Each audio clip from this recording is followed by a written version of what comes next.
Você já deve ter se perguntado como funciona a hidratação do nosso corpo, qual a quantidade ideal de água a gente precisa beber e principalmente quanto em quanto tempo eu preciso repor sal e carboidrato. Mas antes de explicar isso tudo, eu tenho que te explicar como que funciona o sal no seu corpo e o próprio carboidrato, que muitas vezes você faz isso de maneira errada. Por isso, eu peço para você ficar até o final do vídeo, que as informações que eu vou passar aqui são muito importantes, principalmente se você sente fadiga em excesso, câimbras, dificuldade de recuperação, tudo isso pode estar ligado a esses componentes. E por favor, se você não é inscrito, se inscreva aqui no canal para estar por dentro de todo o lançamento de conteúdo que eu coloco aqui. Muitas dicas sobre corrida de rua, treinamento desportivo, vôlei, entre outras modalidades.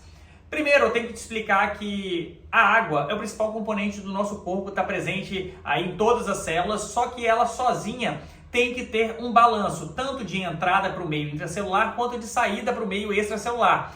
Conforme a gente vê, né, o suor ele é composto por água e se você botar a boca no suor, ele é salgado. Mas já parou para pensar como funciona esse equilíbrio entre sair a água, sair com sal e por que ele ocorre? Primeiro é um mecanismo de resfriamento. Só que se ele sai salgado, é sinal que ele tem alguns minerais ali, principalmente o sódio.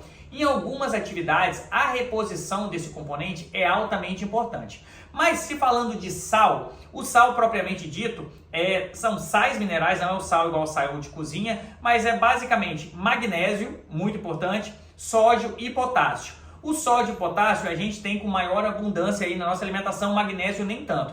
O sódio e o potássio são reguladores de fluxo de água, tanto para o meio intracelular quanto para o meio extracelular. Então, o sódio e o potássio são muito usados aí no mecanismo de contração muscular. E a falta deles ou deficiência deles pode fazer com que você sinta cãibra e até fadiga em excesso na recuperação tecidual. Porém, quem estoca esses minerais é o magnésio, principalmente na estrutura óssea. Então, o magnésio ele é tão importante quanto os outros dois. E aí você pode se perguntar, mas em quanto tempo eu vou tomar a cápsula de sal e qual a composição da cápsula de sal? Tudo isso depende da intensidade que você vai colocar no exercício. Por exemplo, se você faz uma atividade aeróbica, que é geralmente de baixa, média intensidade, você muitas vezes por um tempo, até de 1 hora, 1 hora e meia, você não tem a necessidade de fazer reposição de sal, visto que você já está ali com uma atividade de baixa para média intensidade e o valor diário recomendado de ingestão você provavelmente faz na sua alimentação. Porém, se você for fazer uma atividade de uma intensidade um pouco mais alta, já passando ali, transitando no limiar anaeróbico, que seria uma corrida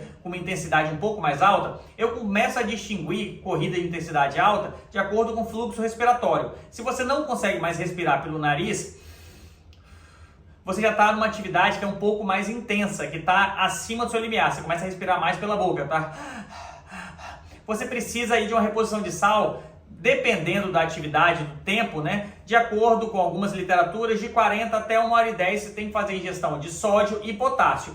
O magnésio seria o uso diário, contínuo, durante algum período, principalmente se for fazer meias maratonas e maratonas, para você aumentar o aporte de estoque no seu osso de sódio e magnésio e potássio. Para isso, sim, quando você tiver necessidade, você aí puxar da estrutura óssea e conseguir colocar para o meio intracelular para ele funcionar como esse regulador e principalmente para não deixar sua musculatura travar. Quando você está fazendo uma atividade igual a maratona, vários autores citam de hora em hora, de acordo com a quantidade de hora que você for fazer. Tem gente que bota meia hora porque demora um pouco mais para fazer uma quantidade de quilômetros. Então a gente sempre calcula isso de acordo com a intensidade. Assim como o carboidrato. Você vai ver muitas pessoas falando de carboidrato, toma a cada 8 km, toma a cada meia hora, toma a cada 40 minutos, toma a cada 1 hora. Existe uma coisa que a gente fala em relação ao carboidrato, que o carboidrato tem um potencial osmótico, que é o quê? Ele precisa de água para ser absorvido. Não todos eles, mas a maioria dos carboidratos em gel. A cada 1 grama de glicose, você precisa de 3 gramas de água para ter essa absorção. Isso pode dar desconforto gástrico se você não colocar essa quantidade de água dentro do seu intestino e pode ter problemas aí gastrointestinais, o que não é muito bom em nenhuma atividade. Mas a quantidade de carboidrato que você vai precisar, que o carboidrato ele é armazenado no seu corpo através de glicogênio, tanto na estrutura muscular quanto circulante no seu corpo, que a gente chama, nesse caso, de glicogênio hepático. Todos esses estoques são guardados de dias anteriores, semanas anteriores, não vai mudar ali a alimentação que você faz muitas vezes na manhã para correr uma corrida. O que normalmente a gente faz? A gente nutre ali a glicose, né, que é um açúcar circulante utilizado ali de maneira rápida. Porém, isso também pode desgastar você em termos de potencial de hidratação. Como eu te disse, o potencial osmótico, né, que é o quanto que ele se aglutina com a água, pode fazer você ter um desconforto gástrico, que não é muito bom. Mas vamos botar isso em termos práticos. Para corrida de rua, qual que é o aconselhamento que se faz de uso de carboidrato? De 40 em 40 minutos, se a atividade for intensa ou média intensidade, você pode fazer o uso de carboidrato. Claro, você não vai fazer 40 minutos se você vai correr 50. Se você vai fazer 1 hora, provavelmente você vai fazer uma ingestão aí por 35 minutos, você vai ter ali uma função para esse carboidrato. Mas eu falo que os carboidratos hoje, eles têm até uma função mais cerebral do que propriamente fisiológica, porque só o contato do açúcar com a sua boca manda uma mensagem para o seu cérebro falando: chegou o alimento, você pode soltar um pouco mais de energia. E o gel com cafeína te ajuda muito nesse sentido, porque a cafeína também dá um estímulo cerebral muito grande, que é o quê? Vontade de fazer o exercício. Então, quando você une esses dois pilares, tanto a sinalização do nosso corpo, o contato com o carboidrato com a boca, tanto a cafeína para dar estímulo, dá uma melhora de performance. Aí o carboidrato, que ele demora um pouquinho para ser absorvido, também vai ser gerador de energia para o seu corpo e vai fazer você durar mais. Mas lembrando que se você for fazer uma atividade de até 1 hora, não há necessidade de você fazer o uso de carboidrato. Você faz se você quiser esses benefícios, muitas vezes psicológicos. Vai fazer 1 hora e meia? Sim, seria válido você tomar ali com 40 minutos de atividade, 40, 50 minutos.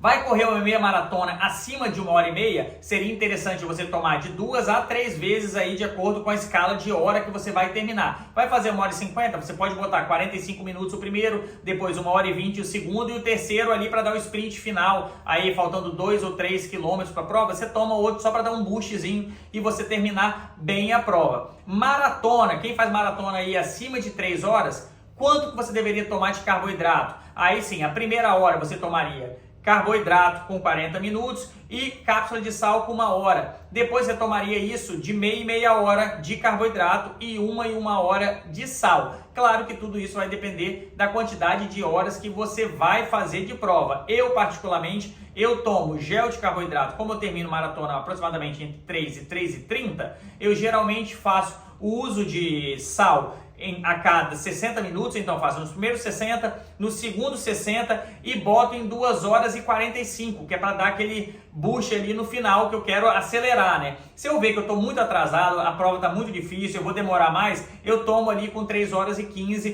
para segurar até o final da prova, que é o momento onde você mais precisa, né? Que é o final, você não quer estar depletado. E carboidrato eu tomo de 45 em 45. Claro, isso tudo depende também da estratégia de prova, que você tem que tomar ele com água. Então isso tem que casar com os postos de hidratação, o que é muito importante. Então quando você vai fazer um cálculo de prova, você associa junto da tomada tanto do sal quanto do carboidrato, junto do posto de água por conta do potencial osmótico, que foi isso que eu acabei de explicar, que a água, o carboidrato precisa da água para ser absorvido, senão isso gera desconforto gástrico, ele vai passar direto e você vai ter uma diarreia aí no meio da prova, justamente porque cada grama de glicose precisa de 3 gramas de água para ser absorvido. Beleza? Se ficou com dúvida, deixa aqui nos comentários que a gente bate um papo, espero ter solucionado algumas das dúvidas de vocês, mas se ficou alguma, deixa aqui que a gente bate um super papo. Até a próxima, pessoal. Tchau, tchau.